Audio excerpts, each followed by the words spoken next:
I'm Evelyn Lee. And I'm Janine Chastain. We're collaborating on curated conversations to explore how the industry of architecture is changing. Together, we'll find ways to create new solutions to current challenges while elevating the value of architects. Welcome to Practice Disrupted.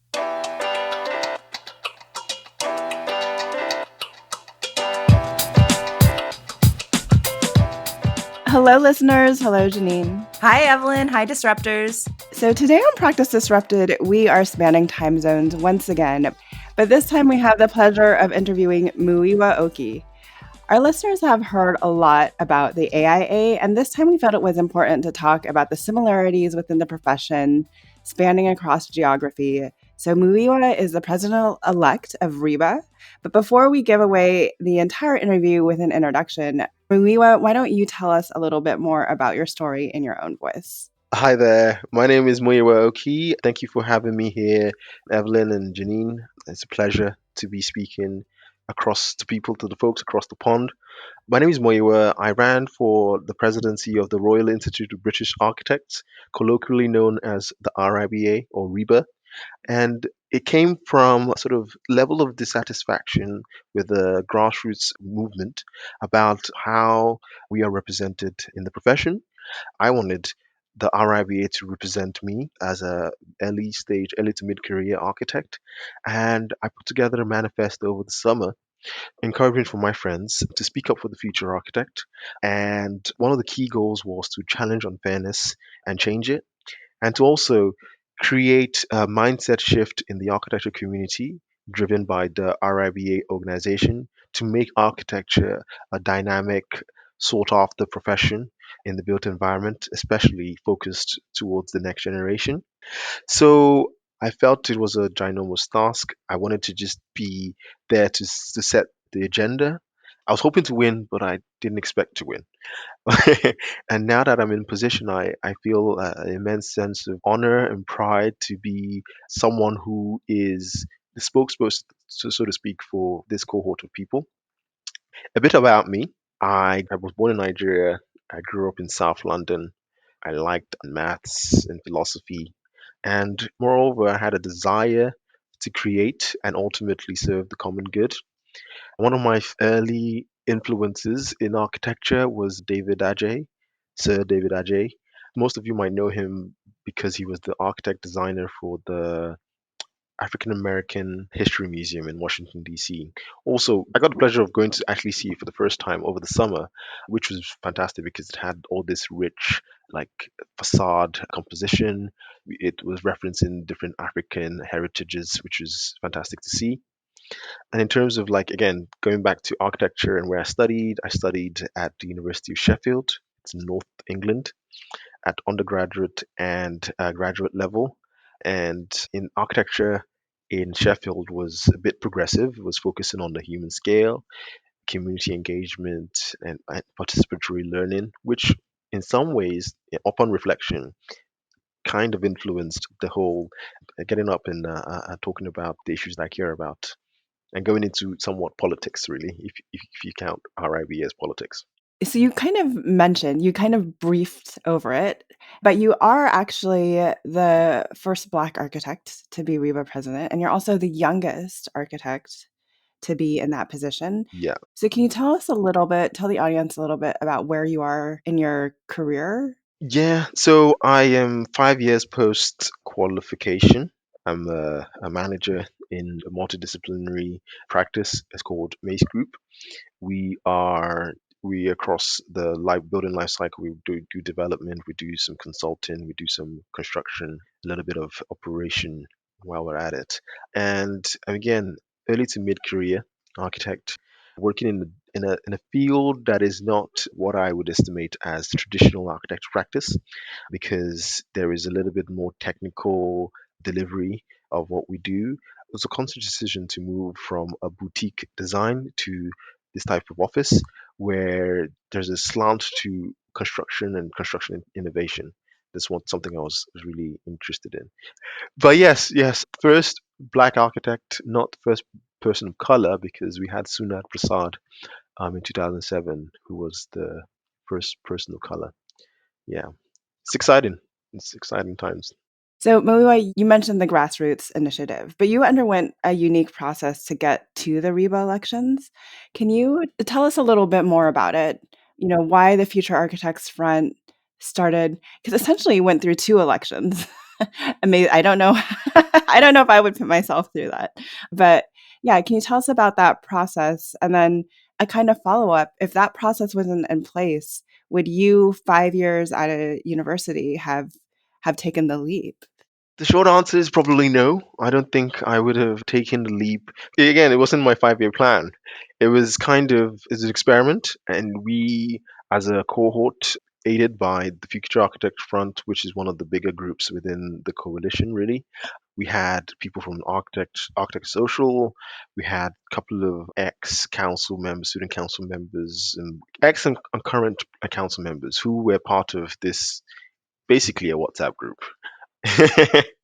And some of us we hadn't really met before. There was that sort of drive to make an impact and also talk about these key issues. The key issues was climate action and membership engagement. But also, I wanted to add the fact that we needed to get like architecture aiming for the top, being aspirational, being innovative. And my relationship with my current company, Mace, because I'm in the design and digital innovation team, I wanted that message to be spread far and wide within the profession. So we came together January, February this year with this crazy idea of, because the presidency is up for grabs this year, how about we do this? And we created our own hustings process. Hustings are debates process. First wrote an open letter to the industry setting out our stall. We wanted architecture, the RIBA, who represents architects, to speak for these issues and to be drama free. That's how it was marketed with the Architects Journal. They made that headline. We didn't do that. Because historically, the RIBA presidents have, it was always felt like it's been a rite of passage for different people, as opposed to being a means of representing the industry or the profession rather. So we did a Hustings, two Hustings actually, and it was the winner takes all. And through my sheer wit and charisma, I won that process. And then I went on to the main RIBA ballot. Because the sort of barrier to entry, while it's not so high, it does require a little bit of effort. And I don't think I would have gotten that buy in if there wasn't that initial campaign to get the profession of thinking about the possibility of doing this. So, one of the criteria was to get 60 members to sign and support your candidacy. And without the coalition, the campaign collective, I would have struggled, let's say, to get the 60 votes and move on to the official ballot. So, yeah, that was my process. Two debates. Yeah. So, for those of you who aren't totally following this, if we were to do it from an American perspective, I guess, essentially a coalition of mostly young architects, or what we call emerging professionals, got together and said, we want a candidate that represents us. And then you ran against three other candidates. Yeah.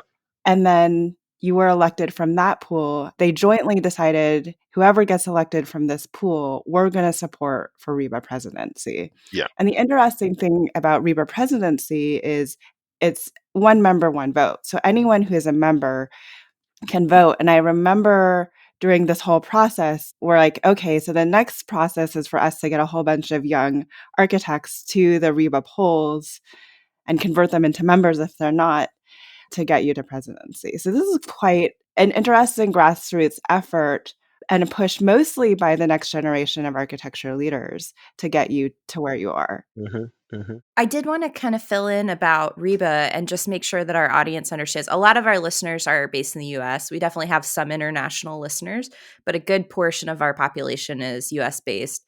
So RIBA stands for the Royal Institute of British Architects. And Evelyn and I come from the world of AIA, so we know those politics really well. But I mean, I don't know much about RIBA. Can you tell us what is your membership reach? Like what countries are included? How big is the population? It's a global organization. First and foremost, it's a charity. And we are sort of directed by the Charity Commission, which is an independent body in the UK. We have a global reach in America, Europe, in the Middle East, and Asia Pacific. We have circa 60,000 members, about 30,000 members in the UK, and then so basically half in the UK and half globally. And in the different international regions, we have international chapters, and they look after the RIBA membership in those locations. So, yeah, that's the basic layout of what the RIBA does. We have relationships with other institutes in different countries, but in terms of we are a global organization. Yeah.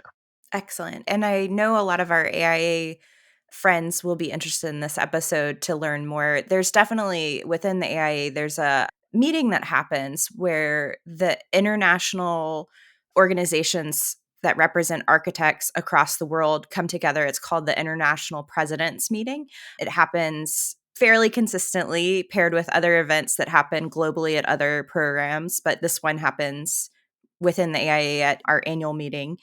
And it brings together those international voices to really talk about globally what's happening with architects around the world. So I think a lot of people are going to be interested to know more about your organization and some of what you're doing. Yeah, definitely. Definitely.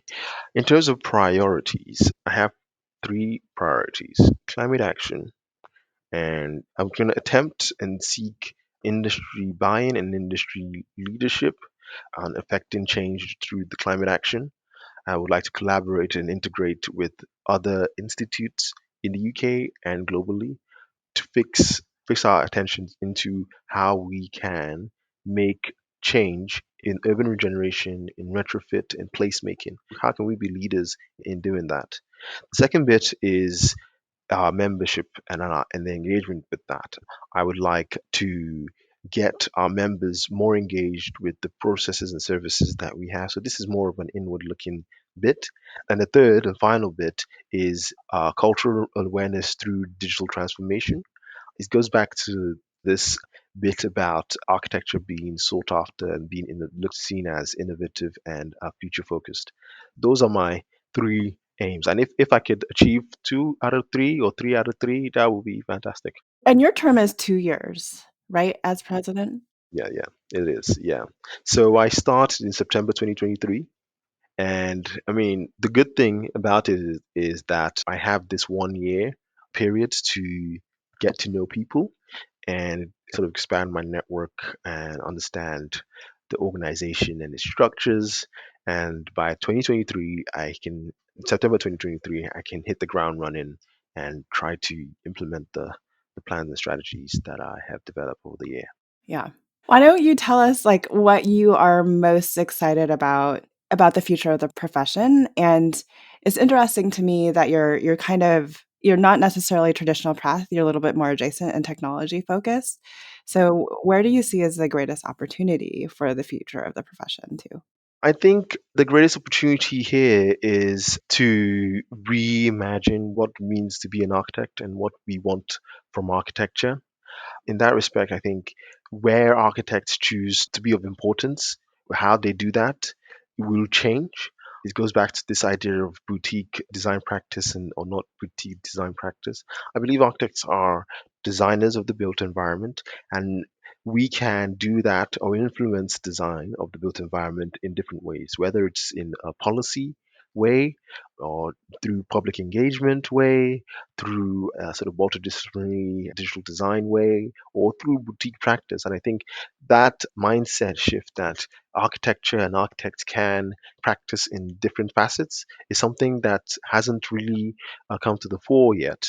And I think over the next 2 years, I would like to start that conversation and push that agenda. And that's where I see the future of the architecture profession, to be more digitally focused, but we can do it in different guises. There's been a lot that's been going on in the UK regarding the concerns of practices in studios, right? And maybe what you're alluding to in terms of the boutique practice. So this is included in kind of the letters from the Future Architects Front, which we'll be sure to include in the show notes. But can you maybe more distinctly spell out to our audience what those factors were? And I feel like they increased, unfortunately, during the pandemic. And then what is RIBA's role in changing those factors? Yeah. So the main factor was working conditions, and the future architects fronts were fantastic over the pandemic and before that to highlight that issue and take the profession to task about it in terms of understanding how you treat the members who are part are RIBA members really, and it sort of talks to the health and well-being of the profession. It talks to addressing overtime and working conditions. And a significant part of the campaign was geared on focusing on how in the next 2 years we can address that issue, bring the profession together to talk about how we can create a more sustainable relationship between the employees and employees, those the means of production and practices and practitioners really. And I would like to get under the skin of that because it's all about quality of life for me. It's all about working smarter. It's about increased creativity and innovation without losing that quality of life. There needs to be a RIBA led industry engagement into this to evaluate what the challenges are, what the challenges faced by our boutique practices are, and I think it's also a conversation about liberating where the architect works as well. Whether it is for I know for you, example, Evelyn, you work in Slack, I believe it is, Yeah. and you're a practicing architect. And I think our psyche, we should sort of liberate ourselves from the idea that we can only make change in built environment in architecture as designers in boutique practices. And I think that's just something that I would like to address. But in my emerging strategy, it'll be that RIBA led industry engagement to update our code of professional conduct because that's where we have the most power. And institutes like or bodies and lobbying groups like FAF can actually point to that. Whenever there's an issue, we can actually point to an updated code of conduct that talks to the health, employment, and well-being of architecture practice members and chartered practices not meeting that standard that we set, because that's what a membership body is. We are a membership body because we are above the average sort of minimum standard that the government set. And that's why you want to be associated with a membership body like the RIBA, like the AIA, etc. And that's my position, and I think that's the position RIBA should adopt. Okay. So I'm going to push you a little bit more. And I know I tend to ask two-part questions, so that's on me. But what is RIBA's ability to truly affect change? So, like, for instance, the only thing that the AIA, since we are a membership organization, can do for any individual that we find misbehaving or not in line with our code of ethics is remove membership.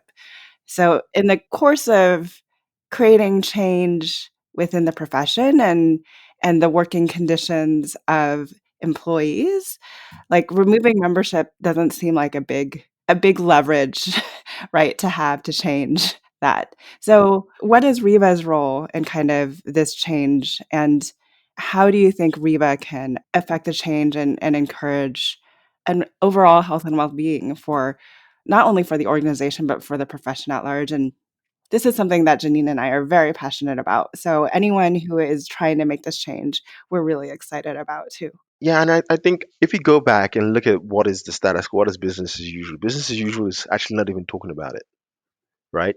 We know it's there, it's a problem, but it's like it doesn't come into board level or like senior management thinking. Or if it does, it hasn't been addressed, so to speak. So the fact that yes, I've campaigned on it and I've brought it to attention. I've gotten quite a few sort of senior members of the profession talking to me about it and like, saying, oh, well, I'm not sure about, if that's it's realistic and tell me what's not realistic or not realistic. You know, me signing for president was not really realistic and it happened. So I am a little bit more cautious about what realistic is in different people's eyes.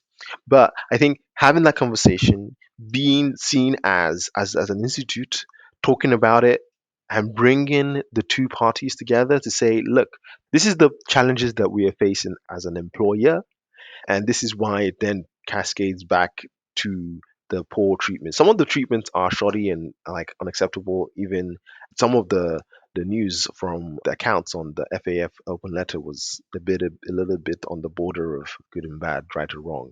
And I think bringing that conversation to the table and making sure that there is sort of recommendations for how practices to be set up is something that I think is worthwhile having. And if we get consensus from both sides as to what the best way forward is, I think that's a good step.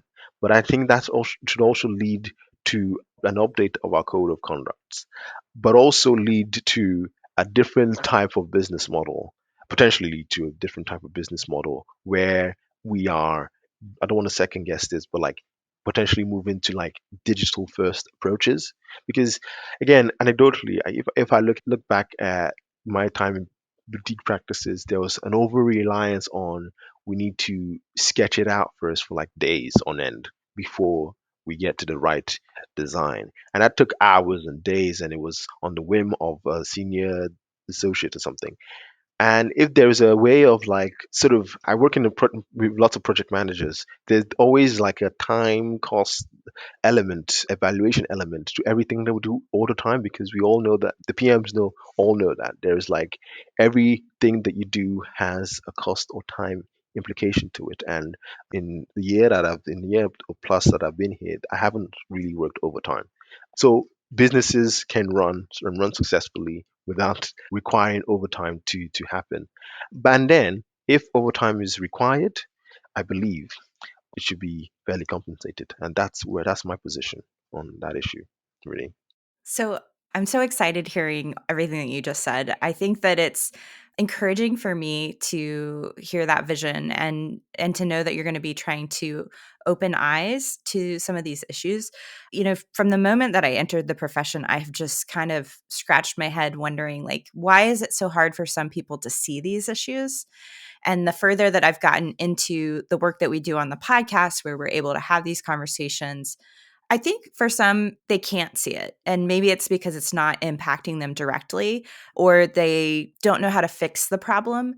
But as a young leader entering the profession, I just can't help but challenge firm leaders out there to question the business model of practice, because we have been at an inflection point of change for the past several decades, with compounding change, technology, the way businesses operate, the way that projects are expedited through schedule to get built, and increased risk. And there's so many levels of change happening. And if we don't address the challenges of that by looking at our business model and looking for new pathways forward to help create positive working environments for everyone, from the top of the organization all the way down to the new person coming out of school, we are missing a huge opportunity to create better outcomes with our projects. And I know I'm getting on a soapbox, but like, I feel that so deeply as someone who used to have to sit in an office as a new grad and trying to figure out, like, what's my place in this profession? Like, there's so many people out there that just want to know that this profession is somewhere that they can thrive. And belong, yeah, exactly. I totally echo that. And I think, yeah, we need to rebuild the narrative of architects a little bit. And I know it's not going to happen all in 2 years, but I think if we showcase what good looks like, I think lots of people will buy into it. I'm not saying I have the answers, and I think that definitely comes with like lots of conversations, an action plan or an implementation plan that's attached to the discussion. But I think some people have a good heart and really do not want to put people in that situation, but it's just the way things are, and to fight with the fees and things like that. This is the only way we see how to be profitable. But I don't think profit should be at the expense of someone's health and happiness. Absolutely. So you don't take office until September. Hmm. I'm sure your calendar is already full. What are you doing with your time between now and then as you prepare for your new role as RIBA presidency? So my office has been super supportive about of this whole initiative.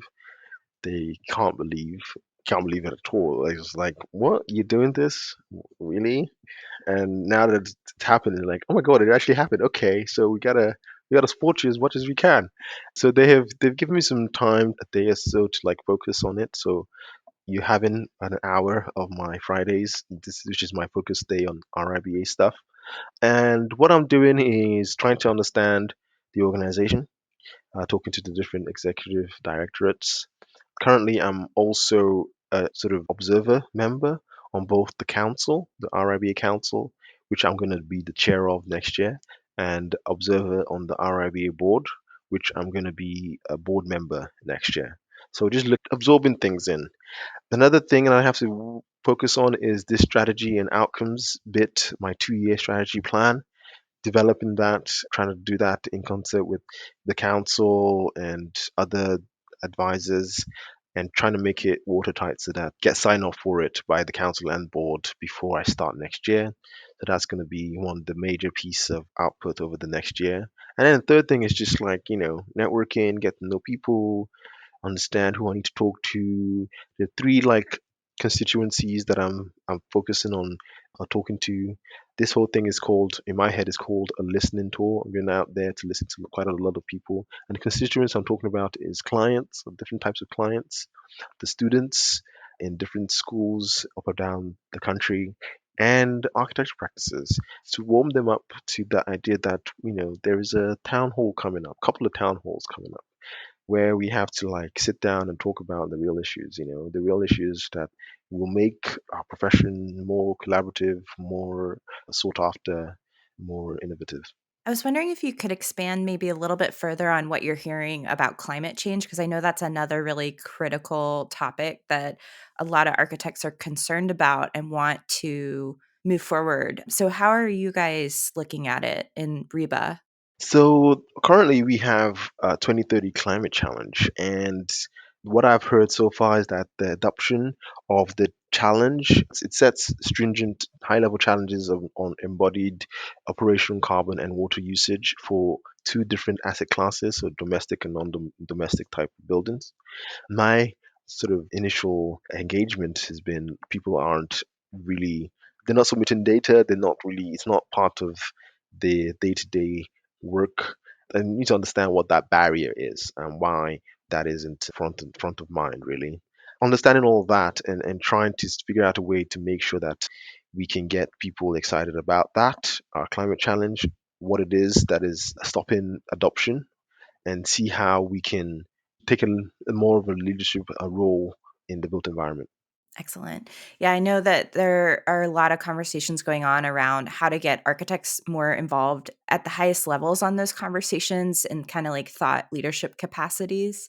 And I think definitely more adoption into bringing sustainable design practices into actual built work.